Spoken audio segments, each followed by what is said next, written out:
ওয়ালাকাদ আতাইনা লুকমানাল হিকমাতা আনিশকুর লিল্লাহ ওয়ামান ইয়াশকুর ফাইন্নামা ইয়াশকুরু লিনাফসি ওয়ামান কাফারা ফাইন্নাল্লাহা গানিয়্যুন হামিদ। বলেন আল্লাহু আকবার। আল্লাহ বলেন আমি লোকমানকে হিকমত দিয়েছি। আমার লোকমান আমার কাছ থেকে জ্ঞান এই হিকমত পাওয়ার পরে আমি আল্লাহর শুকরিয়া আদায় করেছি। এজন্য জ্ঞান যখন আল্লাহর পক্ষ থেকে মানুষ পায় তখন নত হয়ে যায়, ছোট হয়, নিজেকে ছোট ভাবে, শুকরিয়া আদায় করে তার মালিকের।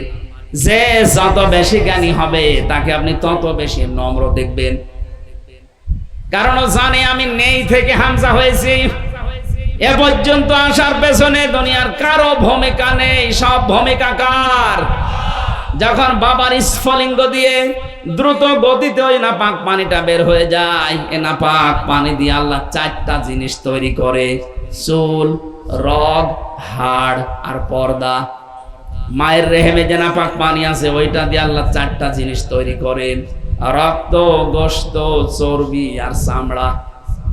চার চার আটটা জিনিস যখন এক হয়, আল্লাহ বলেন আমার রব নাম নিয়েছি, এ কারণে আমার বান্দাকে আরো পাঁচটা জিনিস আমি দান করি, শ্রবণ শক্তি, দর্শন শক্তি, বাক শক্তি, আকেল শক্তি আর ঘ্রাণ শক্তি।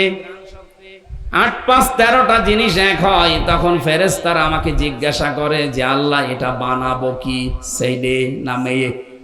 এ সিদ্ধান্ত দুনিয়ার কেউ দেওয়ার ক্ষমতা রাখে না, আমি আল্লাহ তখন বলি যে এটা কর। ৬ মাসের ভেতরে যখন বডি স্ট্রাকচার তৈরি হয়ে যায়, ওয়াল্লাযী ইউসাউবিরুকুম ফিল আরহামি কাইফা ইয়াশা, তিনি সে আল্লাহ যিনি মায়ের পেটের ভেতরে তোমাদের আকৃতি তৈরি করেন। বডি স্ট্রাকচার বানিয়েছে ফেরেশতাদের মাধ্যমে, আর আকারটা বানিয়েছে আল্লাহ নিজে। জোরে বলেন সুবহানাল্লাহ। আকৃতি তৈরি করার পরে ৬ মাস সর্বনিম্ন। ৬ মাসের আগে আপনার সন্তান হলে বুঝবেন এটা অবৈধ সন্তান।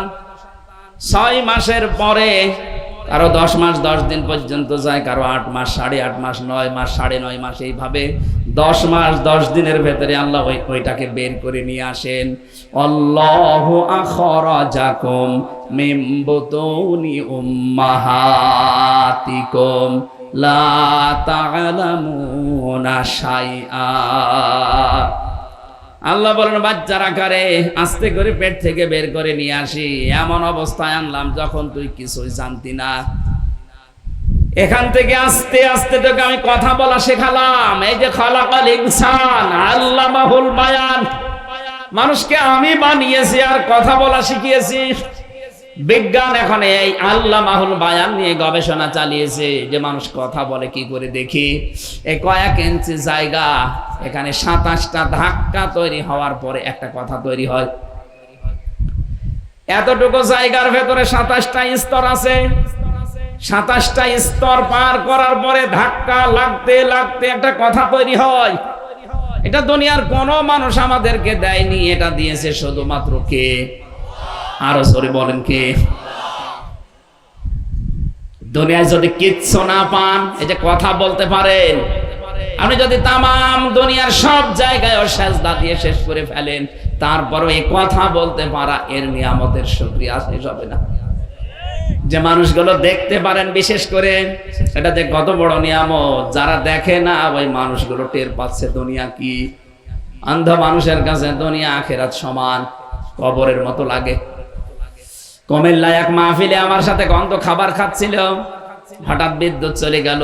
আমরা যারা চোখওয়ালা মানুষ আছি চিল্লা পাল্লা করছি। হঠাৎ পাশ থেকে অন্ধ আমার হাত চেপে ধরে বলছে, হুজুর মাত্র ১.৫-২ মিনিট কারেন্ট চলে গেছে, আপনি চিল্লান। অথচ ৪২ বছর আমার জীবনে কারেন্ট নেই।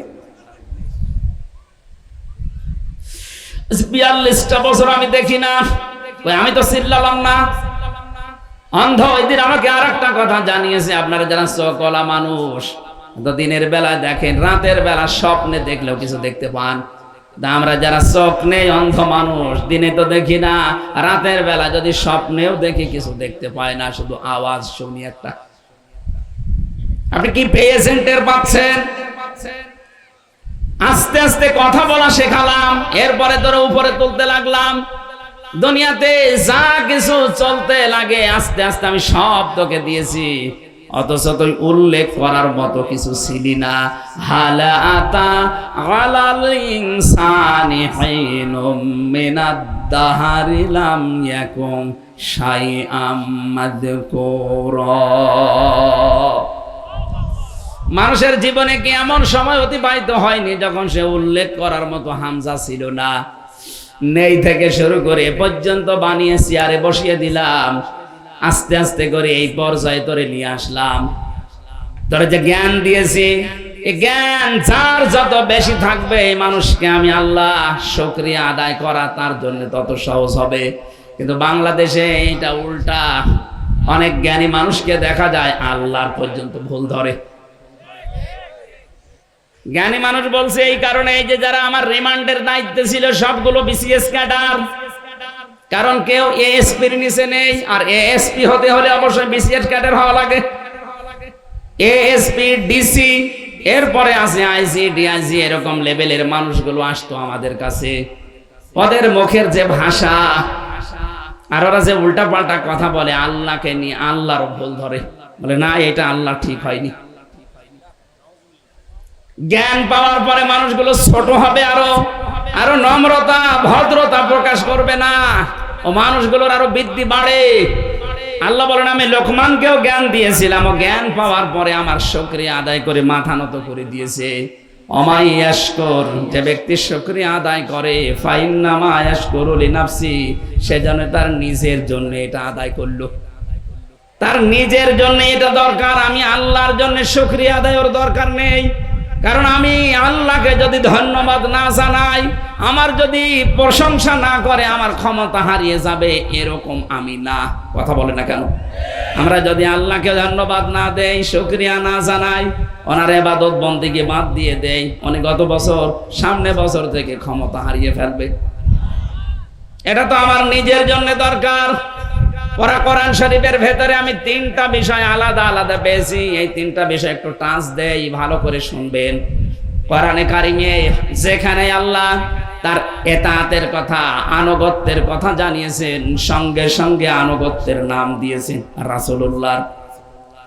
আল্লাহ পাক বলেন আতিউল্লাহ ওয়া আতিউর রাসূল।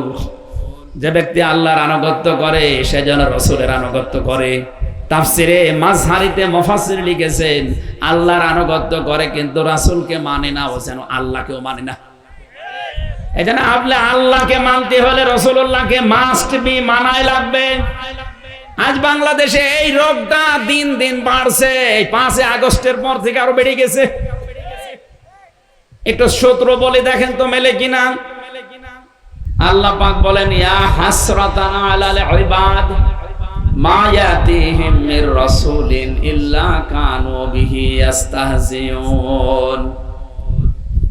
সূরা ইয়াসিনের 30 নম্বর আয়াতে আল্লাহ বলেন আমার বান্দাদের জন্য আমার আফসোস, আক্ষেপ, এমন কোন নবী রাসূল দুনিয়ায় পাঠালাম না যার সাথে সমসাময়িক মানুষেরা ঠাট্টা বিদ্রূপ জুলুম নির্যাতন অত্যাচার করে নাই। কে বলছেন বলেন তো?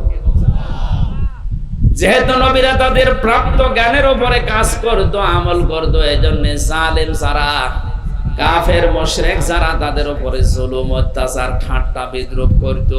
এটাই ঠিক কিনা বলেন? আজ বিশ্বে যারা জ্ঞানের উপরে আমল করবে, বুঝবেন ওই মানুষগুলোর মর্যাদা আল্লাহ বাড়াতে থাকবে। আমি নাম ধরে একজনের বলছি, আপনি দেখেন তো, আমিরে জামাত ডাক্তার শফিকুর রহমান, একটা জেনারেল শিক্ষিত, একটা এমবিবিএস ডাক্তার, সার্জন, উনি অপারেশন করে। অথচ এই লোকটা তার জ্ঞান অনুযায়ী, তার এলেম অনুযায়ী কাজ করার কারণে আল্লাহ এত উপরে তুলে দিয়েছে। শুধু বাংলাদেশ না, বহির বিশ্বেও আজ মানুষের অন্তরের ভেতরে আল্লাহ পাক তার জায়গা তৈরি করে দিয়েছে। শুধু মুসলমানেরা না, অন্যান্য ধর্মের মানুষদের কাছেও তিনি ছুটে যাচ্ছেন। যেখানে যাই দেখি বলে খায়রুন নাস মাইয়ানফাউন নাস। নবীজি জানিয়েছেন আল্লাহর কাছে উত্তম মানুষ ওইটা যার দ্বারা মানুষের উপকার হচ্ছে, হবে। ইয়ানফাউ এটা মোজারে, বর্তমান ভবিষ্যৎ, প্রেজেন্ট ফিউচার। এরপরে আবার খায়রুন নাস দিয়ে মাই ইয়ানফাউল মুসলিমুনা দেননি, মাই ইয়ানফাউন নাস দিয়েছেন। শুধু মুসলমানের উপকার যারা করে, তাদের কল্যাণ সাধন করে, তারা আল্লাহর কাছে উত্তম। আল্লাহর নবী এটা বলেননি, বিশ্ব নবী জানিয়েছেন ওই মানুষটা উত্তম যেটার দ্বারা মানুষের উপকার হয়, মানুষের কল্যাণ সাধন হয়। আজ এই দেশে বহু মানুষ আছে, আমরা দেখি তারা শুধু মুসলমানের অথবা কেউ শুধু হিন্দুদের, কেউ শুধু খ্রিস্টানদের উপকার করে বেড়ান। ডাক্তার শফিকুর রহমানের জীবনের দিকে তাকান, ওনার যে প্রতিষ্ঠান আছে সিলেটের বুকে, সেখানে হিন্দু, বৌদ্ধ, খ্রিস্টান, মুসলমান সবার কর্মজীবন আছে। সুবহানাল্লাহ বলতে পারেন না? এখান থেকে আপনাকে শিক্ষা নেওয়া লাগবে। আমি যদি আল্লাহর কাছে দামি হতে চাই, উত্তম হতে চাই, আল্লাহর দরবারে যদি আমার একটা চেয়ার তৈরি করতে চাই, মর্যাদার চেয়ার, মানুষ কোন ধর্মের দেখা যাবে না, ও যদি মানুষ পদবাচ্চে বিবেচিত হয়, বিপদে পড়লে এগিয়ে যাওয়া লাগবে। কথা বলেন না কেন? বিশ্বনবীর স্ত্রী হযরতে খাদিজাতুল কুবরা রাদিয়াল্লাহু তাআলা আনহা, তিনি ওই সময় মুসলমান হননি, ঈমান আনেননি, কিন্তু নবীজি যখন এসেই বললেন জাম্মিলুনি, আমাকে ঢেকে দাও, আমি ভয় পেয়েছি, হযরতে খাদিজা ওই দিন বলেছিলেন কাল্লা আল্লাহি মা ইউখসিকাল্লাহু আবাদান ইন্নাকা লা তাসিলুর রিহমা ওয়া তাহমিলুল কাল্লা ওয়া তাকসিবুল মা'দুমা ওয়া তুইনু আলা নাওয়াইবিল হক। যারা মেয়ে লোক এসেছেন তাদেরকে এবার বলছে, শুধু বাদাম খাচ্ছেন বসে বসে, এইদিকে ভালো করে খেয়াল করে থাকো। বিশ্ব নবীর স্ত্রী যে কথাগুলো নবীজিকে ওই দিন বলেছিলেন, আজ যদি কোনো স্ত্রী তার স্বামীর চরিত্র নিয়ে এই কথাগুলো বলতে পারে, সে যেন এখন বিশ্বাস করে নিতে পারে যে হ্যাঁ, সে নবীর উম্মত আছে। আর যদি দেখেন যে না, নবীর এই 5টা বিষয়ের সাথে আমার চরিত্র মিলছে না, আপনি বিশ্বাস করতে পারেন আপনি নবীর উম্মত থেকে খারিজ হয়ে গেছেন। হযরতে খাদিজা ওই দিন বলেছিলেন কাল্লা, কখনো না, আল্লাহি, আল্লাহর কসম, মা ইউখসিকাল্লাহু আবাদান, আল্লাহ কখনো আপনাকে অপমান, অপদস্থ, ঘৃণিত, ভয় ভীতি দেখাতে পারেন না। ইন্নাকা লা তাসিলুর রিহমা, কারণ আপনি রেহেমের সম্পর্কগুলো ঠিক রাখেন। ও বাংলার মুসলমানেরা, এখানে হাজারো নামাজি, হাজারো রোজাদার মুসল্লি আমরা অনেকে বসে আছি, হজ করেছি 2-3 বার, তাহাজ্জুদের নামাজও পড়ে, কিন্তু রক্তের সম্পর্ক অনেকেরই ঠিক নেই। ভাই ভাইয়ের সাথে সম্পর্ক ঠিক নেই, নিজের আপন বোনের বাড়িতে যায় না, নিজের ছেলে মেয়ে যে রক্তের সম্পর্ক, যেটা মা বাবা, তার সাথেও সম্পর্ক ঠিক নেই। এটা দুনিয়ার কাজ মনে করে উনি ভুলি আছে, নামাজ পড়ছে। ইন্নাকা লা তাসিলুর রিহমা, অবশ্যই আপনি সম্পর্কগুলো জুড়ে রাখেন, সম্পর্কগুলো অটুট রাখেন, ঠিক রাখেন। সুতরাং যারা মানুষের সাথে সম্পর্ক ঠিক রাখে, এদের কেউ ভয় দেখাতে পারে না। আজ আমাদের এই সম্পর্কগুলো কোথায় চলে গেছে? বিশ্ব নবী বলেন, পৃথিবী তৈরি করার পর সব সৃষ্টি যখন শেষ হয়ে যায়, তখন এই যে রেহেম, যেটা সম্পর্ক, এটা আল্লাহর কুদরতি পাঁচে ভেতরে ছিল। ডাক দিয়ে বলে, মাবুদ, তুমি আমার ব্যাপারে কিছু বললে না, আমার ব্যাপারে তোমার সিদ্ধান্ত কি? সঙ্গে সঙ্গে আল্লাহ জবাব দিয়েছেন, রেহেম, সম্পর্ক ভালো করে শুনে রাখো। দুনিয়াতে যে বান্দা বান্দি তোমার সাথে সম্পর্ক ঠিক রাখবে, আমি তার সাথে আছি। তোমার সাথে যার সম্পর্ক ঠিক থাকবে না, আমি তার সাথে নেই। কত বড় কঠিন বিষয় আল্লাহর সিদ্ধান্ত দেখেন। সম্পর্ক যাদের ঠিক নেই, ওদের সাথে আল্লাহ নেই। এখানে বহু মানুষ আমি দেখতে পাচ্ছি, চেহারা দেখলে বুঝতে পারা যায়, নিজের আপন জনের সাথে 3 দিন 10 দিন 3 বছরও কথা বলে না। ওয়াজ শুনতে এসেছি। কিসের ওয়াজ শুনে আপনি? কি হয়েছে? হয়তো মুরগিতে ধান খেয়েছে, এই নিয়ে কথা বলে না। কথা বলছে না কেন? আখিরাতের সাথে সম্পর্কিত এমন কোন বিষয় নিয়ে যদি আপনি তার সাথে সম্পর্ক ত্যাগ করেন, জায়েজ আছে। ও আল্লাহর বিধান মানে না, এরকম বিষয় শেষ করে দিন। কিন্তু দুনিয়ার কোন তুচ্ছ বিষয় নিয়ে যদি আপনি তার সাথে সব মিটিয়ে ফেলেন, আল্লাহ আপনার সাথে সব মিটিয়ে ফেলবে। আল্লাহ যদি সম্পর্ক ঠিক না রাখে, আপনার নামাজ নেওয়ার জন্য আল্লাহ বসে আছে? বলেন। এজন্য যারা সম্পর্কগুলো নষ্ট করে ফেলেছেন তাদের হাজারো ভয় চেপে বসবে। সেদিন কোন জায়গা থেকে যেন যাচ্ছিলাম, পুলিশ আমার গাড়ি রাতের বেলা থামানোর পরে বলছে, হুজুর বুকে ফু দিয়ে দিন। কেন? ডিউটি পালন করছিলাম, হঠাৎ দেখলাম ওই তাল গাছের ভেতরে কি যেন নড়ে উঠলো। তাল গাছের ভেতরে কি নড়ে, ওর ভয় পায়, ও তো ভয় পাবে। ও বহু সম্পর্ক দুনিয়াতে মানুষের নষ্ট করে দিয়েছে। আমি নিচে নামলাম না। এজন্য আমরা নামাজ পড়ি, রোজা রাখি, হজ করি, যাকাত দেই, দান সাদকা যাই করি, জিকির আজকার তাসবিহ তাহলিল আছে, এই সম্পর্কের বেলা এটা আমার মনে হয় অনেকে দুনিয়ার কাজ মনে করে ভুলে থাকে। এ সমাজে হাজারো মানুষের সম্পর্ক ঠিক রাখতে পারে না, তার অন্যতম কারণ আমাদের বউগুলো। এই কথা বলেন না। যে সন্তান মায়ের কাছে ছাড়া খাবার খায় না, ওই সন্তান বিয়ের পরে শেষ পর্যন্ত মাকে বৃদ্ধাশ্রমে দিয়ে আসে। এর পেছনে যিনি ভূমিকা পালন করে তিনি ওই মহিলাগুলো।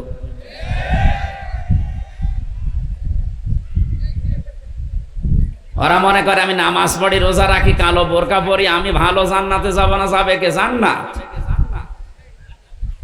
আপনার কারণে আপনার স্বামী তার মা বাবাকে ছেড়েছে, তার আপন বোনকে ছেড়েছে, তার আপন ভাইকে ছেড়েছে। এরকম ছোট মনের বউ আছে কার? হাত তোলেন তো। মেয়েদের উপরে মানে আন্দাজে দোষারোপ করা হয়ে গেল, তো সব আল্লাহর ওলি বসে আছে। আলহামদুলিল্লাহ, যাক এলাকার মেয়েরা ভালো, আমি ক্ষমা চাচ্ছি মা বোনেরা। আমি না জানতাম না, এই জন্য বলে ফেলেছিলাম। এলাকাতে তো খুব ভালোই আছে। হ্যাঁ, এই যে বৃদ্ধাশ্রম দেখে আসলাম, আপনার পাশের জেলা কিশোরগঞ্জ, নীলফামারীর কিশোরগঞ্জে। কারা ওখানে? কারা? ওকে ফেরেশতা এসে বসে আছে। আপনাদের মা বাবা, আপনাদের ওখানে মা বাবা অনেকে আইন দিয়ে দেখলাম বসে আছে এইদিকে এইদিকে। ওদের চেহারার দিকে তাকালে বোঝা যাচ্ছে ওরা বরদোয়া করছে। আমরা যারা স্বামী আছি, আমি যতটুকু বাস্তবতায় দেখি, আমি নিজের থেকে বলছি, আমি সহ পৃথিবীর কোন স্বামী চাই না যে বিয়ের পরে আমার মা বাবা আলাদা হয়ে যাক। কথা বলা লাগবে। কোন স্বামী এটা চায়? কিন্তু কালের আবর্তনে বাস্তবতার নিরিখে আমরা দেখতে পাচ্ছি অধিকাংশ পরিবারে তার মা বাবাকে আলাদা করে দেওয়া হচ্ছে এই স্ত্রীর কান পড়ার কারণে। আর ওই স্ত্রীকে মন্তর পড়ায় ওর মা আর ওর বড় বোন। এজন্য যার বড় বোন আছে ওরা বিয়ে করবেন না। না, আমি হাসির খোরাকি দেই। হাজারো পরিবারে সমস্যা আছে না? আমার বিশ্ববিদ্যালয়ে একজন শিক্ষক ছিল, ডক্টর আব্দুল্লাহ জাহাঙ্গীর রাহিমাহুল্লাহ, ইন্তেকাল করেছেন। উনি একবার বলছিলেন যে কুষ্টিয়ার এক চেয়ারম্যান, সাবেক চেয়ারম্যান, উনি গেছে খুলনায় নিজের ছেলের বাড়িতে। যাবার পরে কড়া নাড়ানোর পরে কলিং বেল টিপ দিয়েছে, এসেছে বেলে ছেলে। রাত তখন 10:30 বাজে। ডাক দে, বলে আব্বা তুমি এত রাতে আসলে? কাজে এসেছিলাম, শেষ পর্যন্ত আর যেতে পারিনি, এই জন্য তোর বাড়িতে আজকে থাকবো, কালকে যাব। আসো ভেতরে। ভেতরে নেওয়ার পরে জিজ্ঞাসা করছে, আব্বা তুমি খেয়ে এসেছো? ছেলের বাড়ি কেউ খেয়ে যায়? ও বুঝতে পেরেছে আমার ছেলের অবস্থা কোন পর্যায়ে আছে। কথা বলে না, ঠিক আছে আমার খাওয়া লাগবে না, এতটুকু বলার পরে ছেলে স্ত্রীর কাছে গিয়ে বলছে, দেখো আমার বাবা এসেছে, রান্না করো। বলে না, আমি সেই সন্ধ্যা থেকে রাত 10:30 পর্যন্ত আমি সিরিয়াল দেখছি, আমি ক্লান্ত। কি দেখছে? সিরিয়াল গুলো একটার পরে একটা আমি দেখছি, আমি আর পারবো না। তোমার বাবা তুমি পারলে রান্না করে খাওয়াও বা হোটেল থেকে নিয়ে এসে খাওয়াও। এ কথা চেয়ারম্যান শুনে ফেলেছে। ছেলেকে ডাক দিয়ে বলছে, কিছু বলা লাগবে না বৌমাকে, আমার ক্ষুধা নেই, আমি খেয়ে এসেছি, তোরা ঘুমিয়ে পড়। 1-1.5 ঘন্টা পরে রাত 12:30টার দিকে হঠাৎ কলিং বেলকে যেন টিপ দিয়েছে। বাইরে যেয়ে দেখে ওর নিজের ছোট শালা। ডাক দিয়ে বলছে, দোলা ভাই আমি আজ বাড়ি যেতে পারিনি, চলে আসলাম। ঠিক আছে আসো, তোমারে দিয়ে খেলা শুরু হবে। ঘরের ভেতরে নিয়ে বলছে রান্না করো। পারবো না, তোমার ভাই এসেছে। এবার উঠেছে, রান্না কমপ্লিট করে যখন খাবার খাবে, বাবাকে এবার ডাক দিচ্ছে, আব্বা তোমার বৌমা রান্না করেছে, খেয়ে নাও। বাবা তো বুঝেছে যে রান্না কার জন্যে, কথা বলেন না কেন? ঠিক আছে খাওয়া লাগবে না, তোরা ঘুমিয়ে পড়। সকালবেলা বাবা যে ব্যাগটা নিয়েছে ওইটা নিয়ে বের হয়ে চলে যাচ্ছে। ডাক দিয়ে বলে, আব্বা তোমার বৌমা রান্না করছে, খেয়ে যাবা না? চোখের পানি ফেলে হাউমাউ করে কাঁদে আর বলে, সন্তান আমি যেদিন তোর শালা হব ওই দিন খেয়ে যাব। এটা হাসির খোরাক কিনা? একটা বাবা কত দুঃখ পেলে এই কথা বলতে পারে বলেন তো? কারণ সে জানে যে রান্না আমার জন্য না, এটা তো ওর শালার জন্য ওর বউ রান্না করছে। এজন্য বলছে রান্না আমি আজকে খাবো না, যেদিন তোর শালা হব ওই দিন খেয়ে যাব।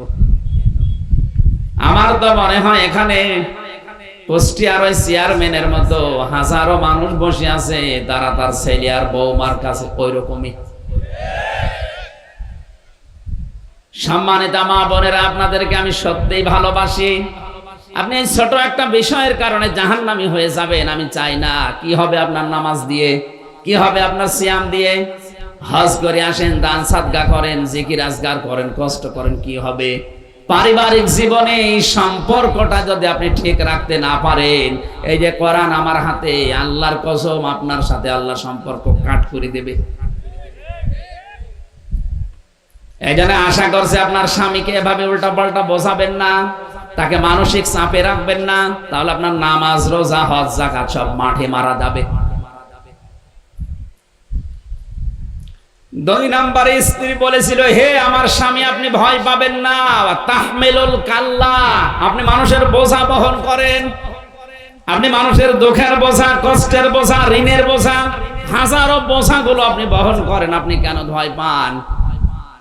আজ তাকান তামাম দুনিয়ার দিকে, যারা বোঝা বহন করা দূরের কথা, আরো জাতির উপরে বোঝা দিয়ে যায়। কথা বললেন না কেন?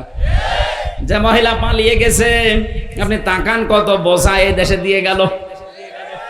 এত টাকা ঋণ করে গেছে এই দেশে বিভিন্ন ব্যাংক থেকে, বাইরে পাচারের মাধ্যমে। এই দেশে এখন যে জন্ম নেবে আজকে সে 1 লাখ টাকা মাথার উপরে ঋণ।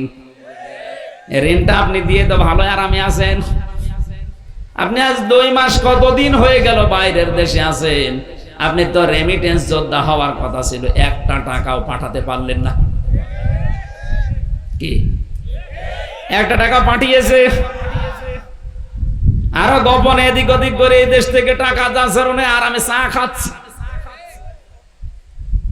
মাথার ঘাম পায়ে ফেলে বাংলাদেশ সহ বিশ্বের বহু দেশে যারা আছে তারা যেমন টাকা পাঠাচ্ছে, রেমিটেন্স পাঠাচ্ছে, আপনারা উচিত এই 2 মাস কতদিন হয়ে গেল বাইরে আছেন, কিছু পাঠান, একটু ঋণগুলো মুক্ত করি। এগুলোর খবর নেই।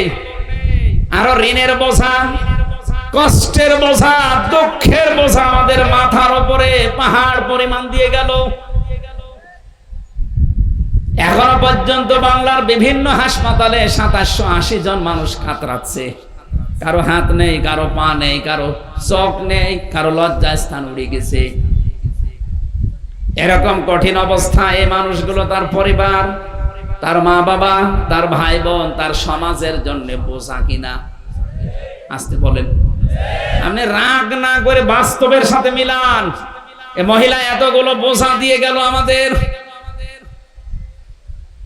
এরপরে 3732 জন মারা গেছে, এটা তাও সরকারি জরিপ। এতগুলো মানুষ মারা যায় তার পরিবারের জন্য, সে একটা কর্মক্ষম হয়ে উঠতো, আপনি তাকে দুনিয়া থেকে বিদায় করে দিলেন বেকার, কোনো কারণ নেই। পালিয়েও চলে গেলেন, তাকে দুনিয়া থেকে বিদায়ও দিলেন। আর মানুষ বলে ওদের বিচার করার কোনো লাইন নেই। বিচার করার লাইন নেই মানে এই গণহত্যার জন্য বিচার করার লাইন নেই। কে বলেছে আপনাকে? যে ব্যক্তি একটা মানুষকে হত্যা করে সে যেন তামাম দুনিয়ার সব মানুষকে হত্যা করে। 2006 সালে অক্টোবর মাসের 28 তারিখে 11 জন মানুষকে এক জায়গায় পিটিয়ে মেরেছে। কথা বলেন না কেন? শুধু পিটিয়ে মেরে শেষ করে দিয়েছে, লাশের উপরে ড্যান্স দিয়েছে। পৃথিবীর ইতিহাস পাল্টিয়ে ফেলেছেন আপনারা। আমি সিরাজগঞ্জ থেকে 7 সালে একবার যাচ্ছিলাম, তখন বাসে আসতাম, ড্রাইভারের পেছনে বসে আছি। রাস্তার মাঝে দেখলাম একটা কুকুর পড়ে মরে আছে। ড্রাইভার সাহেব কুকুরের উপর দিয়ে না দিয়ে বাম দিয়ে চালিয়ে দিল। গাড়ি একটু ঝাঁকি দিয়ে উঠেছে। ড্রাইভারকে বললাম, ভাই আপনি এমন করলেন, এখন তো অ্যাক্সিডেন্ট হয়ে যেত। ড্রাইভার আমারে বলছে, ভাই দেখেন না একটা কুকুর পড়ে আছে, আমি ডবল করে মারবো, আমার বিবেক নেই। বললাম তো মরা কুকুর, ওরে মারলে কি আর না মারলে কি? ড্রাইভার আমার দিকে ঘুরে বলছে, হুজুর আপনি কি আসলে হুজুর? আপনি কেমন হুজুর? আপনি দেখেন একটা মরা গরু মরা কুকুর পড়ে আছে, আমি ডবল করে আবার গালের উপর চাকা দেবো, আমার বিবেক নেই? হ্যাঁ, এই কথাটা শোনার জন্য আমি ছিলাম। মরা কুকুর ডবল করে মারা যায় না, আপনার বিবেকে মেনে নিল না। অথচ পৃথিবীতে জিন্দা মানুষ পিটিয়ে লাশের উপরে অনেকে ড্যান্স দিয়েছে। এদেরকে মানুষ বলার কোন রাস্তা খোলা আছে? আপনি তো বিচার করার কোন লাইন পাচ্ছেন না। গণহত্যার দায়ে একটা দুইটা না 3732 জন মানুষ মারা গেল হাসপাতালে। বিচার তো শুরু করলে এইগুলো দিয়েই করা যায়। বাইরের বিভিন্ন দেশে এখন মায়া কান্না কাঁদছে যে আমি নির্বাচিত, সরকার আমারে পিটিয়ে বের করে দিয়েছে। ভণ্ডামি করা জায়গা পান না। আপনি নির্বাচিত, এটা কুকুরও বিশ্বাস করবে? নিয়ে আসেন, ও যে কুকুর আছে ডাক দিন। কুকুরকে জিজ্ঞাসা করেন যে 15 বছর যারা ছিল ওরা কি নির্বাচিত ছিল? ও কথা বলতে পারলেও হাসবে, ঘোড়ার মতো হাসবে।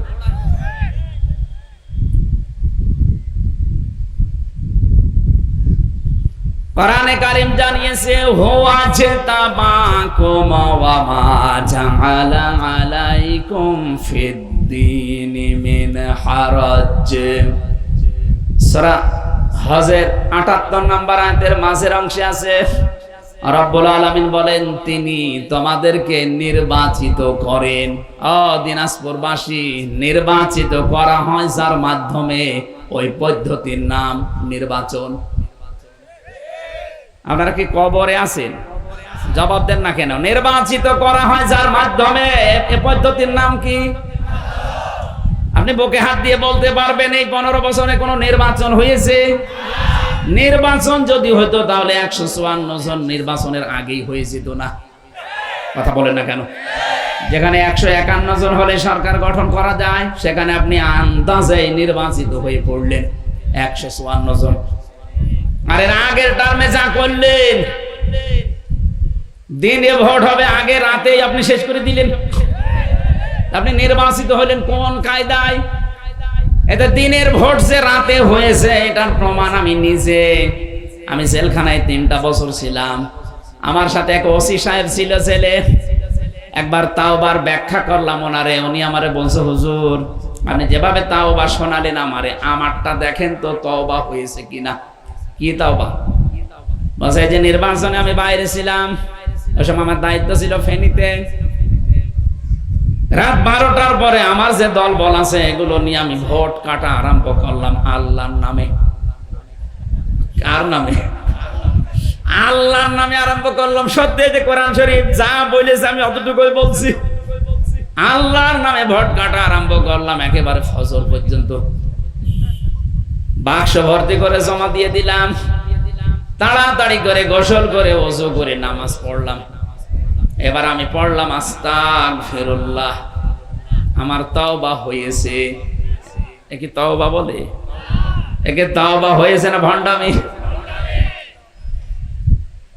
আজ এই 15.5 বছর ওনারা, আমি ওই দিন বলেছিলাম স্যার আপনার তাওবা হয়নি, আপনার ইয়ার কি হয়েছে।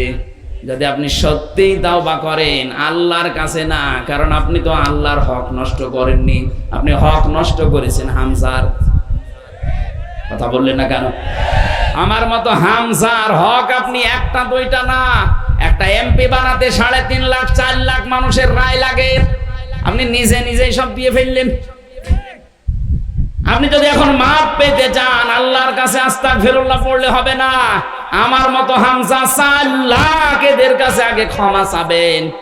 বড় দুঃখের বিষয়, এই 15.5 বছরে অনেকেই কিন্তু মারা গেছে, আপনি তার কাছে ক্ষমা চাবেন কি করে? তার মানে আপনার দুনিয়াও শেষ আর আখিরাত তো শেষই। যাদের হক নষ্ট করলেন, কিয়ামতে আল্লাহ যখন বিচার ব্যবস্থা আরম্ভ করবে, তখন ওই মানুষকে ডেকে বলবে, তোর হক তুই পাও না, এর কাছে নিয়ে নে। আপনার কিছুই থাকবে না, যতটুকু নেকির কাজ ছিল ওখান থেকে দেওয়া আরম্ভ হবে। 4 লাখ মানুষকে যদি আপনি হক দিতে থাকেন, কয়টা নেকির কাজ করেছেন? সেটা দিতে দিতে আপনার সব শেষ। আরো পাওনাদার আমার মতো হামজা এসে বলবে, আমিও দিতে পারিনি, আমারটা দেন। কি করবেন তখন? বলবে, আল্লাহ আমারটা না নিয়ে আমি এর ছাড়বো না। শেষ পর্যন্ত আল্লাহ পাক যে দুনিয়ায় বিচারক, বলবে তোর যা অপরাধ আছে এর মাথার উপর চাপিয়ে দে। আপনি কি করলেন? কার জন্য করলেন? আপনার বিবেক কি একটু নাড়া দেয় না? নাকি বিবেকের উপরে কুকুরে প্রসাব করেছে? ও বলছে ঠিক।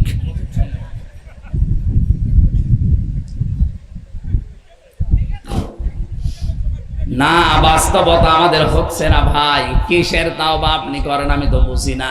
দোষ করে একজনের কাছে, ক্ষমা চায় আর একজনের কাছে। এখানে সাফ সাফ বলছে, কেউ যদি তাওবা করতে চান, অপরাধ করবেন যার কাছে, ক্ষমা চাবেন তার কাছে। আপনি নামাজ পড়েননি, অপরাধ করেছেন হামজার কাছে না আল্লাহর কাছে? আরো জোরে বলেন। নামাজ না পড়লে, রোজা না রাখলে আপনি যদি ক্ষমা চান আল্লাহর কাছে, আল্লাহ মাফ করে দিলেও দিতে পারে, শাস্তি দিলেও দিতে পারে।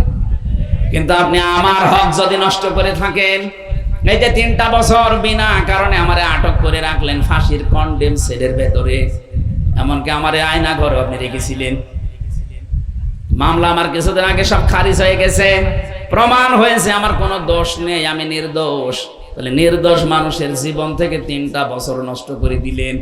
আমার হক ছিল আমার স্ত্রীর, আমার সন্তানাদের, আমার মা বাবার। এই কথা বলছেন না কেন? তাদের হক গুলো আপনি নষ্ট করেছেন আপনার ইচ্ছার কারণে। আপনি যদি শুধু একটু ইচ্ছা করতেন, ছেড়ে দিতে পারতেন। মামলাটা প্রায় 33 বার সিএমএম কোর্ট, জজ কোর্ট, হাইকোর্টে উঠেছিল, তারপরও বলেছে না, জামিন যেন দেওয়া না হয়। অথচ সেই জজই এই স্বাধীনতার পরে মামলা তুলতে দেরি, মামলা এভাবে দেখে বলছে, কি দিয়ে বিচার করব, কোনো মাল নেই, যা সব জামিন দিয়ে দিল। শুধু জামিন না, একেবারে জীবনের মতো খারিজ করে দিয়েছে। আদালত কর্তৃক প্রমাণিত আমি নির্দোষ, আমার কোনো দোষ এ মামলার সাথে পাইনি। আমার মতো হাজারো হাজারো হাজারো মানুষ, প্রায় 1,10,000-এর মতো মানুষ জেল কাটতেছে।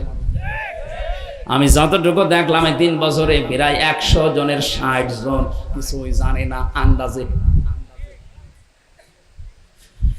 যারা বিচারক আছে অধিকাংশ হাত বাঁধা ছিল।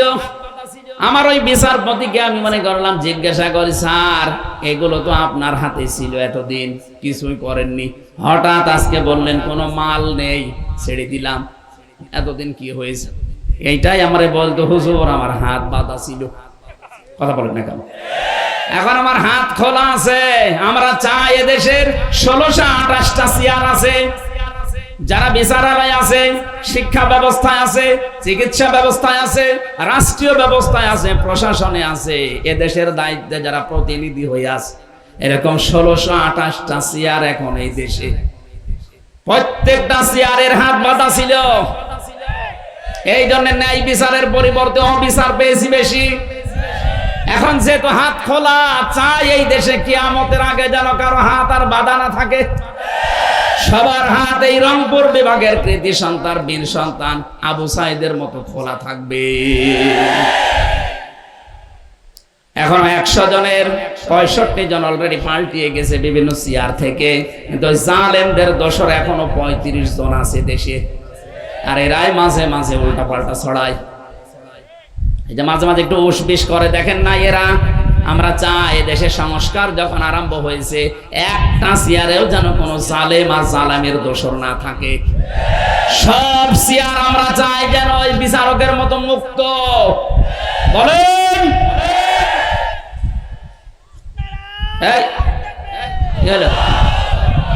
দিনকাল ভালো হয়নি, এখনো থাকবে, দেওয়া লাগবে আর কিছুদিন পরে।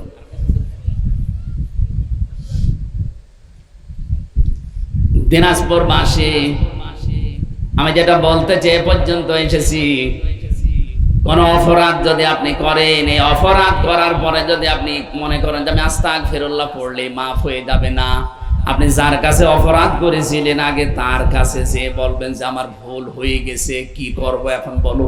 ও যদি বলে আপনি আমার 5 লাখ টাকা লস করে দিয়েছেন, মিথ্যা মামলা দিয়ে, মিথ্যা সাক্ষী দিয়ে, উকিলের মাধ্যমে, এই উকিলকে টাকা দিয়ে আপনি আমার বাড়ি থেকে বেকার 5 লাখ টাকা নষ্ট করে দিয়েছেন, ওই 5 লাখ টাকা আগে ফেরত দিন, তারপরে আপনার আমি মাফ করব। আপনার তাই করা লাগবে। সুতরাং 15.5 বছর যারা জুলুম, নির্যাতন, অত্যাচার, গুম খুম, আয়না ঘরের সাথে যারা জড়িত, এরা যদি মাপ পেতে চায় আগে এই গোনা উসুল করা লাগবে, এরপরে মাপ হবে। এই গোনাগুলো উসুল কিভাবে হবে? কেউ যদি চুরির সাথে জড়িত থাকে 15 বছরে তার হাত কাটা লাগবে। এই কথা বলছেন না কেন? কেউ যদি জেনার সাথে জড়িত থাকে তাহলে সঙ্গে সার করা লাগবে। কেউ যদি হত্যার সাথে জড়িত থাকে ওকেও মেরে ফেলা লাগবে। কেউ যদি আয়না ঘরের সাথে জড়িত থাকে তাকে 14 বছর আয়না ঘরে রাখা লাগবে। কেউ যদি গোমের সাথে জড়িত থাকে, গোম যে কত বড় মারাত্মক অপরাধ, যে পরিবারে একটা লোক গোম হয় তারা বোঝে। আমি মাত্র 10 দিন ছিলাম আয়না ঘরে, তাই আমার বাবা মা পাগল হয়ে যাওয়ার মতো। অথচ ব্যারিস্টার আরমানের স্ত্রী আজ 8 বছর, আমার আজমের স্ত্রী শেষ পর্যন্ত 10 বছর পার করে ফেলেছে, পাইনি খোঁজ, গত বছর বিয়েই করে ফেলেছে। আপনি কি জবাব দেবেন বলেন তো মরণের পরে? আমার তো মনে হয় দেশের 18 কোটি মানুষও যদি এদেশের জালেমদেরকে মাফ করে দেয়, ব্যারিস্টার আরমানের বউ জীবনও মাফ করবে না। কত বড় কঠিন অবস্থায় রাখে আমি নিজে তো দেখেছি। কত দেওয়ালে লেখা দেখতাম, কারো 2 বছর, 5 বছর, 8 বছর, 10 বছর, 14 বছর পর্যন্ত আটকানো। দুনিয়ার মানুষ জানেই না যে এখানে মানুষ আছে।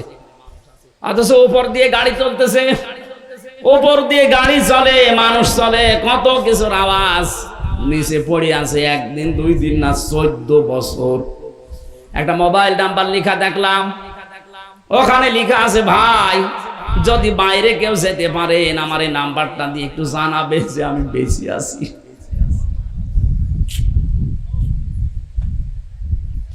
আমার সাথে মুফতি ফখরুল ইসলাম ছিলেন, উনি আমার একদিন ডাক দিয়ে বলছে, হামজা ভাই আপনারা কি অবস্থায় রাখিছিল আমি জানি না, আমাদের রেখেছিল পায়ের ভেতর দিয়ে হাত দিয়েছে, এভাবে হাত দিয়ে সামনে হাতের সাথে যে যেখানে লোহার বেড়া দেওয়া, এই লোহার রডের সাথে হাত দিয়ে হ্যান্ডকাপ দিয়ে বেঁধে দিয়েছে।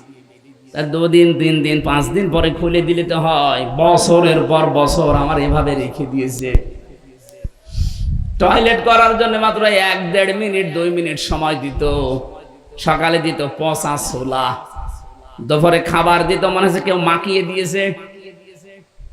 এইটা করে করে আমি বছরের পর বছর কাটিয়েছি।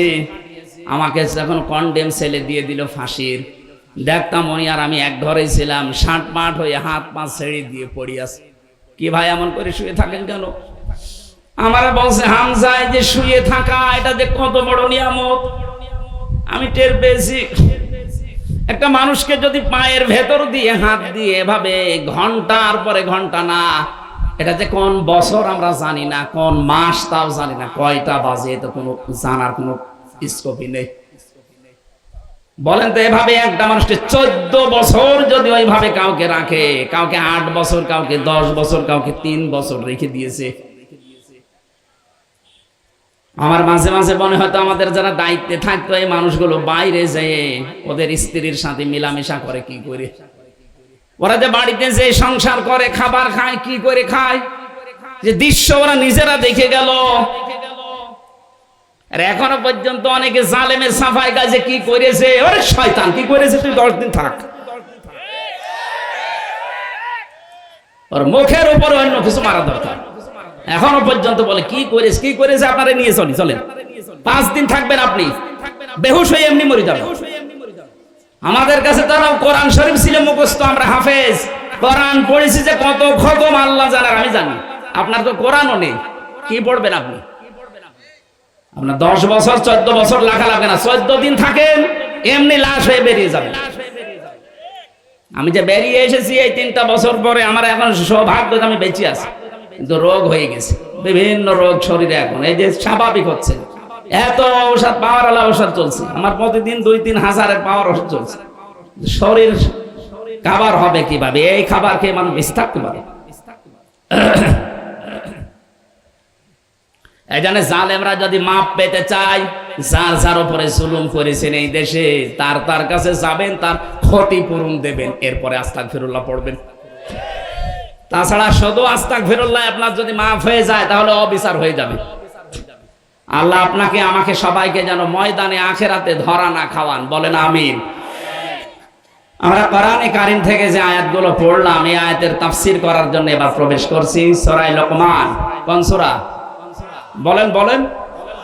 হযরত লোকমান আলাইহিস সালাম একজন মানুষ, উনি নবী না, রাসূলও না, একজন আল্লাহওয়ালা মানুষ।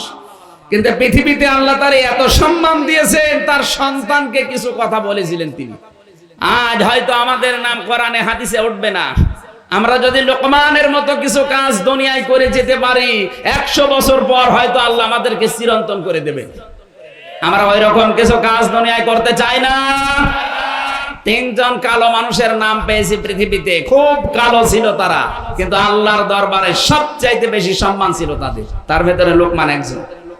2 নম্বরে হযরতে বেলাল, 3 নম্বরে হযরতে ওমরের একজন খাদেম ছিল, সেই লোকটা মাহাজা রাদিয়াল্লাহু তাআলা আনহা। এই 3 জনের সম্মান আল্লাহর কাছে এত বেশি, অথবা চেহারা ছিল এত কালো, হাড়ির তলা যেরকম এরকম, নাক ছিল থেবড়া, বোবা বসা, চুলগুলো ছিল উস্কো খুস্কো, কাপড় চোপড়ও উন্নত না। এই যে পরিচয় চেহারার যা দিলাম, একবার দেখলে আর একবার দেখতে মন চাইবে। গতকালকে এখানে যিনি আলোচনা করেছেন, কি হুজুর যেন বর্ধমানে নাকি, ওনাকে আজকে দেখা হলো আমার সাথে। ওনার যে চেহারা, ফটকা কি যেন উঠেছে, ওনার যে চেহারা তত সুন্দর আছে। হযরতে বেলাল এত কালো ছিলেন, তার চেহারা একবার দেখলে আর একবার দেখতে মন চাইতো না, এত কালো। অথচ আল্লাহ পাক এত সম্মান তাকে দিয়েছেন। হযরত লোকমানকেও এত সম্মান দিয়েছেন। পুরা কোরআন শরীফে লোকমান নামে একটা সূরা আল্লাহ নাযিল করে দিয়েছেন, বলেন সুবহানাল্লাহ। দেখেন তো তিনি কি বলছিলেন তার সন্তানকে, ওয়ালাকাদ আতাইনা লোকমানাল হিকমাতা আনিশকুর লিল্লাহ ওয়ামান ইয়াশকুর ফাইন্নামা ইয়াশকুরু লিনাফসি ওয়ামান কাফারা ফাইন্নাল্লাহা গানিয়্যুন হামিদ। বলেন আল্লাহু আকবার। আল্লাহ বলেন আমি লোকমানকে হিকমত দিয়েছি। আমার লোকমান আমার কাছ থেকে জ্ঞান, এই হিকমত পাওয়ার পরে আমি আল্লাহর শুকরিয়া আদায় করেছি। এজন্য জ্ঞান যখন আল্লাহর পক্ষ থেকে মানুষ পায়, তখন নত হয়ে যায়, ছোট হয়, নিজেকে ছোট ভাবে, শুকরিয়া আদায় করে তার মালিকের। যে যত বেশি জ্ঞানী হবে, তাকে আপনি তত বেশি নম্র দেখবেন। কারণ ও জানে আমি নেই থেকে হামজা হয়েছি। এ পর্যন্ত আসার পেছনে দুনিয়ার কারো ভূমিকা নেই, সব ভূমিকা কার? যখন বাবার স্ফলিঙ্গ দিয়ে দ্রুত গতিতে ওই নাপাক পানিটা বের হয়ে যায়, এ নাপাক পানি দিয়ে আল্লাহ 4টা জিনিস তৈরি করে, চুল, রগ, হাড় আর পর্দা। মায়ের রেহেমে যে নাপাক পানি আছে, ওইটা দিয়ে আল্লাহ 4টা জিনিস তৈরি করেন, রক্ত, গোশত, চর্বি আর চামড়া। 8টা জিনিস যখন এক হয়, আল্লাহ বলেন আমার রব নাম নিয়েছি, এ কারণে আমার বান্দাকে আরো 5টা জিনিস আমি দান করি, শ্রবণ শক্তি, দর্শন শক্তি, বাক শক্তি, আকেল শক্তি আর ঘ্রাণ শক্তি। 8, 5, 13টা জিনিস এক হয়, তখন ফেরেশতারা আমাকে জিজ্ঞাসা করে যে আল্লাহ এটা বানাবো কি, ছেলে না মেয়ে? এ সিদ্ধান্ত দুনিয়ার কেউ দেওয়ার ক্ষমতা রাখে না, আমি আল্লাহ তখন বলি যে এটা কর। 6 মাসের ভেতরে যখন বডি স্ট্রাকচার তৈরি হয়ে যায়, ওয়াল্লাযী ইউসাউবিরুকুম ফিল আরহামি কাইফা ইয়াশা, তিনি সে আল্লাহ যিনি মায়ের পেটের ভেতরে তোমাদের আকৃতি তৈরি করেন। বডি স্ট্রাকচার বানিয়েছে ফেরেশতাদের মাধ্যমে, আর আকারটা বানিয়েছে আল্লাহ নিজে। জোরে বলেন সুবহানাল্লাহ। আকৃতি তৈরি করার পরে 6 মাস সর্বনিম্ন। 6 মাসের আগে আপনার সন্তান হলে বুঝবেন এটা অবৈধ সন্তান। 6 মাসের পরে কারো 10 মাস 10 দিন পর্যন্ত যায়, কারো 8 মাস, 8.5 মাস, 9 মাস, 9.5 মাস, এইভাবে 10 মাস 10 দিনের ভেতরে আল্লাহ ওইটাকে বের করে নিয়ে আসেন। আল্লাহু আখরাজাকুম মিন বুতুনি উম্মাহাতিকুম লা তা'লামুনা শাইআ। আল্লাহ বলেন বাচ্চার আকারে আস্তে করে পেট থেকে বের করে নিয়ে আসি, এমন অবস্থায় আনলাম যখন তুই কিছুই জানতি না। এখান থেকে আস্তে আস্তে তোকে আমি কথা বলা শেখালাম। এই যে খালাকাল ইনসান আল্লামাহুল বায়ান, মানুষকে আমি বানিয়েছি আর কথা বলা শিখিয়েছি। বিজ্ঞান এখন এই আল্লামাহুল বায়ান নিয়ে গবেষণা চালিয়েছে যে মানুষ কথা বলে কি করে। দেখি এই কয়েক ইঞ্চি জায়গা, এখানে 27টা ধাক্কা তৈরি হওয়ার পরে একটা কথা তৈরি হয়। এতটুকু জায়গার ভেতরে 27টা স্তর আছে। 27টা স্তর পার করার পরে ধাক্কা লাগতে লাগতে একটা কথা তৈরি হয়। এটা দুনিয়ার কোনো মানুষ আমাদেরকে দেয়নি, এটা দিয়েছে শুধুমাত্র কে? আরো জোরে বলেন কে? দুনিয়ায় যদি কিচ্ছু না পান, এই যে কথা বলতে পারেন, আপনি যদি তামাম দুনিয়ার সব জায়গায় সেজদা দিয়ে শেষ করে ফেলেন, তারপরও এই কথা বলতে পারা, এর নিয়ামতের শুকরিয়া শেষ হবে না। যে মানুষগুলো দেখতে পারেন বিশেষ করে, এটা যে কত বড় নিয়ামত। যারা দেখে না ওই মানুষগুলো টের পাচ্ছে দুনিয়া কি। অন্ধ মানুষের কাছে দুনিয়া আখিরাত সমান, কবরের মতো লাগে। কুমিল্লায় এক মাহফিলে আমার সাথে গন্ধ খাবার খাচ্ছিল, হঠাৎ বিদ্যুৎ চলে গেল। আমরা যারা চোখওয়ালা মানুষ আছি চিল্লা পাল্লা করছি। হঠাৎ পাশ থেকে অন্ধ আমার হাত চেপে ধরে বলছে, হুজুর মাত্র 1.5-2 মিনিট কারেন্ট চলে গেছে, আপনি চিল্লান। অথচ 42 বছর আমার জীবনে কারেন্ট নেই। 42টা বছর আমি দেখি না, আমি তো চিল্লালাম না। অন্ধ ওই দিন আমাকে আর একটা কথা জানিয়েছে, আপনারা যারা চোখওয়ালা মানুষ তো দিনের বেলায় দেখেন, রাতের বেলা স্বপ্নে দেখলেও কিছু দেখতে পান। আমরা যারা চোখ নেই অন্ধ মানুষ, দিনে তো দেখি না, রাতের বেলা যদি স্বপ্নেও দেখি কিছু দেখতে পায় না, শুধু আওয়াজ শুনি একটা। আপনি কি পেয়েছেন, টের পাচ্ছেন? আস্তে আস্তে কথা বলা শেখালাম, এরপরে ধরে উপরে তুলতে লাগলাম। দুনিয়াতে যা কিছু চলতে লাগে আস্তে আস্তে আমি সব তোকে দিয়েছি, অথচ তুই উল্লেখ করার মতো কিছু ছিলি না। হালা আতা আলাল ইনসানি হাইনুম মিনাদ দাহারি লাম ইয়াকুম শাইআম মাযকুরা। মানুষের জীবনে কি এমন সময় অতিবাহিত হয়নি যখন সে উল্লেখ করার মতো হামজা ছিল না? নেই থেকে শুরু করে এ পর্যন্ত বানিয়ে চেয়ারে বসিয়ে দিলাম, আস্তে আস্তে করে এই পর্যায়ে তোরে নিয়ে আসলাম।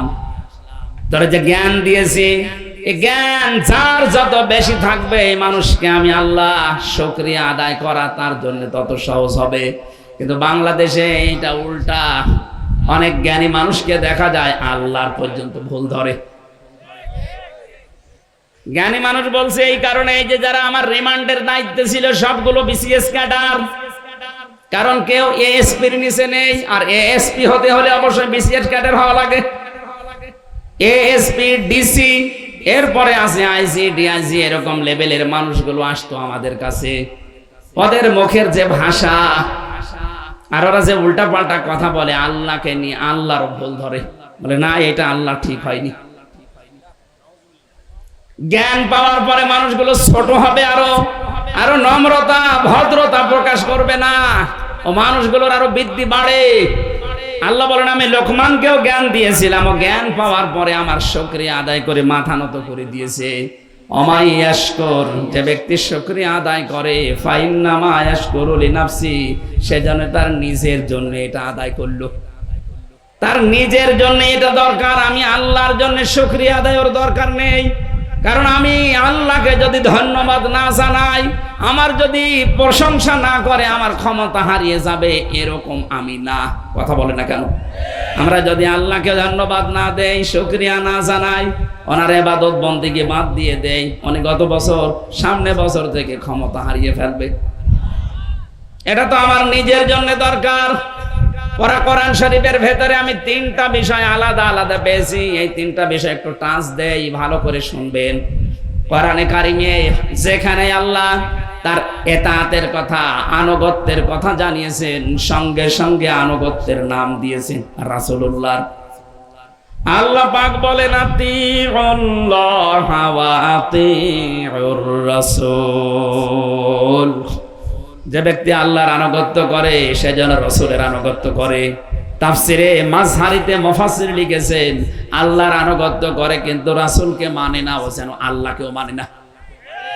এজন্য আপনি আল্লাহকে মানতে হলে রাসূলুল্লাহকে মাস্ট বি মানাই লাগবে। আজ বাংলাদেশে এই রোগটা দিন দিন বাড়ছে, এই 5 আগস্টের পর থেকে আরো বেড়ে গেছে। একটু সূত্র বলে দেখেন তো মেলে কিনা, নাকি এই আয়াত বাদ দিয়ে দেব? ফেরাউন যেই দিন ডুবে যাচ্ছিল, ওই দিন কিন্তু বলেছিল আন্নাহু লা ইলাহা ইল্লাল্লাযী আমানাত বিহি বানু ইসরাঈল ওয়া আনা মিনাল মুসলিমিন। আমি ঈমান আনলাম ওই আল্লাহর উপরে, বানি ইসরাইলরা যার উপরে ঈমান এনেছে, আমি তো মুসলমান। এরপরও ফেরেশতারা আমার পানির ভেতরে চুবাই কেন? আমি জবাব পেয়েছি তাফসিরে কয়েকটা। 1 নম্বরে ফেরাউন কিন্তু স্বীকৃতি দিয়েছিল আল্লাহর, কার? আরো জোরে বলেন। কিন্তু ওই জামানায় যিনি প্রেরিত পুরুষ ছিলেন, আল্লাহর পক্ষ থেকে নবী এবং রাসূল ছিলেন, তিনি হযরতে মূসা। কথা বলেন না কেন? তার স্বীকৃতি সে দেয়নি। ও যদি বলতো লা ইলাহা ইল্লাল্লাহ মূসা কালিমুল্লাহ, আল্লাহ ওই সময় মাফ করে দিত। তো কি করেছে? বিদ্রোহ, রিসালাতের ঘোষণাটা দেয়নি, ও শুধু দিয়েছে আল্লাহর একাত্মবাদের ঘোষণা, যে আন্নাহু লা ইলাহা ইল্লা, আমি ঈমান আনলাম ওই আল্লাহর প্রতি, আমানাত বিহি বানু ইসরাঈল, যার উপরে বানি ইসরাইলরা ঈমান এনেছে, আমি মুসলমান। আল্লাহ বলেন না, ও যেহেতু রিসালাতের ঘোষণা দেয় না, ঈমান আনার সাথে যেগুলো সম্পৃক্ত, 1 নম্বরে আল্লাহর একাত্মবাদের স্বীকৃতি দেওয়া, 2 নম্বরে রিসালাতের স্বীকৃতি দেওয়া, 3 নম্বরে আখিরাতে কিয়ামতে জবাব দিতে হবে, এই আচরণ তৈরি করা। কথা বলেন না কেন? আপনি আল্লাহর স্বীকৃতি দিয়েছেন, কিন্তু এই জামানার যিনি এখন প্রেরিত পুরুষ, শেষ নবী এবং রাসূল, তার নাম মুহাম্মাদুর। আজ বাংলাদেশে যারা নামাজ পড়েন, রোজা রাখেন, হজ করে আসেন, দান সাদকা করেন, এগুলো সব কার হুকুম? আরো জোরে বলেন। এগুলো করে অনেকে মনে করছেন তো নামাজ পড়ি, রোজা রাখি, হজ করে আসি, আমি দান সাদকা করি। কিন্তু রিসালাতের ঘোষণা দেওয়ার সময় যদি বলা হয় বিশ্ব নবী 23 বছরের জীবনে, নবুয়তের জিন্দেগিতে 13 বছর মার খেয়েছেন, 10 বছর রাষ্ট্রপ্রধান ছিলেন, তখন বলে হুজুর এটা রাজনীতি। কথা বলেন না কেন? আপনি আল্লাহর কথা মানবেন, কিন্তু তার প্রেরিত পুরুষ, তার পাঠানো নবী এবং রাসূলকে আপনি ফেরাউনের মতো মানবেন না। আপনার মরণ হবে নামাজ পড়ার পরও ফেরাউনের মতো। এই জন্য আল্লাহর ইতাআত যারা করে, সঙ্গে সঙ্গে আল্লাহ রাসূলের নাম দিয়েছেন। একজনকে মানে আর একজনকে মানে না, সেজন্য 2 জনকে মানে না। যেখানে পড়া কোরআন শরীফের ভেতরে আপনি শুকরিয়া আদায়ের কথা পাবেন, সেখানেই দেখবেন আল্লাহর পরে মা বাবার নাম, আনিশকুরলি ওয়ালিদাইকা, আল্লাহর শুকরিয়া আদায় করো, সঙ্গে সঙ্গে মা বাবার। কেন? কারণ তোমাকে দুনিয়ারে মুখ দেখাতে গিয়ে আল্লাহর পরে সবচাইতে বেশি কষ্ট স্বীকার করেছে তোমার মা আর বাবা। বিজ্ঞান এখন জানিয়েছে একটা সন্তান দুনিয়াতে নরমাল ডেলিভারি করার সময় মেয়ে লোকের 57 ইউনিট কষ্ট সহ্য করা লাগে। অথচ আমরা যারা পুরুষ মানুষ সর্বোচ্চ 47 ইউনিট কষ্ট যদি আমাদের শরীরে দেওয়া হয়, 45 থেকে 47, 45টার কথায় বেশি পেয়েছে। 45 ইউনিট কষ্ট আমরা যদি পাই, সঙ্গে সঙ্গে আমরা মারা যাব। অথচ মা আমাকে দুনিয়ার মুখ দেখাতে তিনি 57 ইউনিট কষ্ট সহ্য করেছে। এই জন্যে তো মা বাবার এত দাম। আপনি মা বাবার জন্য শুকরিয়া আদায় করা মানে তাদের পেছনে খরচ করা, তাদের কথা মতো চলা, যদি বৈধ হয় তাদের খেদমত করা, তাদের পাশে থাকা। আল্লাহর শুকরিয়া আপনি আদায় করছেন, সুবহানাল্লাহ, আলহামদুলিল্লাহ, যেখানে যার বিধান মানেন। কিন্তু মা বাবার সাথে সম্পর্ক ভালো না, আপনি যেন আল্লাহকেও মানেন না। 3 নম্বরে কোরআনে যেখানেই আছে নামাজ, সঙ্গে সঙ্গে আল্লাহ দিয়েছেন যাকাত। রব্বুল আলামিন বলেন আকিমুস সালাতা ওয়া আতাবুজ যাকাত, নামাজ কায়েম করো, সঙ্গে সঙ্গে যাকাত আদায় করো। এখানে বহু মুসলমান আমরা আছি, নামাজ পড়তে বলবেন 5 ওয়াক্তের জায়গাও তাহাজ্জুদ মিলে 6 ওয়াক্ত পড়বে। যাকাত দিতে বললে মনে হয় যে জরিমানা, আপনার নামাজ হবে না। এই যে একটা হাত, এখান থেকে শুরু করে পর্যন্ত হাত, কেউ যদি এ পর্যন্ত ঢেকে রাখে, এ পর্যন্ত খালি রাখে, ও পুরা হাতে কাপড় দিয়েছে। কথা বলে না কেন? আপনাকে এই দুনিয়ার ময়দানে দেখাতে হবে ফাসাল্লি লিরাব্বিকা ওয়ানহার। আপনি নামাজ পড়ছেন আল্লাহর জন্য, কুরবানি ত্যাগ তিতিক্ষা কষ্ট সহ্য করছেন ওই আল্লাহর জন্য। আজ হাজারো মানুষের ভেতরে এটা নেই, নামাজ পড়তে রাজি আছে, কিন্তু বাকিটা যে যাকাত, বাকিটা যে খরচ, এইটা পড়লেই দুনিয়ার কাজ মনে করে জরিমানা, না এটা পারবো না, আপনি যেন নামাজ পড়েন না। হযরত লোকমানের জন্য জ্ঞান পাওয়ার পরেই তিনি নত হয়ে গেলেন আল্লাহর সামনে। আমরাও যারা সামনে জ্ঞান পাবো, কোরআনের জ্ঞান, হাদিসের জ্ঞান, দুনিয়ার জ্ঞান, সে যে জ্ঞানই অর্জন করি, আমাদের যেন এই আচরণ তৈরি হয় যে আমরা নত হয়ে যাব, বিনম্র হব, ছোট হব, শ্রদ্ধায় অবনত হব। কার কাছে? আরো জোরে বলেন। আমরা শুকরিয়া আদায় করব আল্লাহর জন্য না আমার নিজের জন্য দরকার এটা। ওমান কাফারা ফাইন্নাল্লাহা গনিয়্যুন হামিদ। কোন মানুষ যদি অস্বীকার করে, কোন মানুষ যদি মুখ ফিরিয়ে চলে যায় এখান থেকে, আল্লাহ বলেন তোর প্রশংসা আমার লাগবে না, আমি নিজেই ধনী। আল্লাহ কি গরিব? আল্লাহুল গনিয়্যু ওয়া আনতুমুল ফুকারা। আল্লাহ বলেন পৃথিবীর সবাই গরিব ফকির, আমি আল্লাহ একমাত্র ধনী। জোরে বলেন সুবহানাল্লাহ। গরিব মানুষের কাছে যেহেতু ধনীদের কাছে ধর্ণা দেওয়া, সব চাইতে ধনী আমার আল্লাহ নিজে, এই জন্য গনি নামটা তিনি নিয়েছেন। কাউকে যদি গনি বলে ডাকেন আপনার কিন্তু গনা হবে, বলা লাগবে আব্দুল গনি। এ পৃথিবীতে একমাত্র ধনীকে। আরো জোরে বলেন। বারবার চলতে ফিরতে আমাদের মুখ দিয়ে যেন এই শব্দটা আল্লাহ বের করে নাই। বল লিল্লাহি মা ফিস সামাওয়াতি ওয়া মা ফিল আরদ। আসমান জমিনে যা আছে সব কার? তাহলে এগুলো আমাদের আয়ত্তে যতটুকু আছে, কারো 10 বিঘা, 5 বিঘা, 1 বিঘা, 2 কাঠা, এগুলো সব আমার না, এগুলো আমার আমানত। এই কথা বলেন না কেন? এই বিশ্বাসটা যতদিন দৃঢ়ভাবে বদ্ধমূল না হবে, ততদিন আপনি ইবাদতে শান্তি পাবেন না। আপনি এটা দৃঢ়ভাবে বিশ্বাস করেন যে এগুলো আল্লাহর, কিন্তু আমার কাছে আমানত। আমানতের জিনিস যেমন মন মতো খরচ করা যায় না, ওনাকে বলে জিজ্ঞাসা করে দেওয়া লাগে। সুতরাং আল্লাহ আমাকে আমানত দিয়েছে, আমানতের সঠিক ব্যবহার করে যেন আমি মারা যেতে পারি। আল্লাহ লোকমান আলাইহিস সালামের মতো দুনিয়ার ময়দানে এইভাবে শুকরিয়া আদায় করে বিশাল আখিরাত তৈরি করার তৌফিক দাও।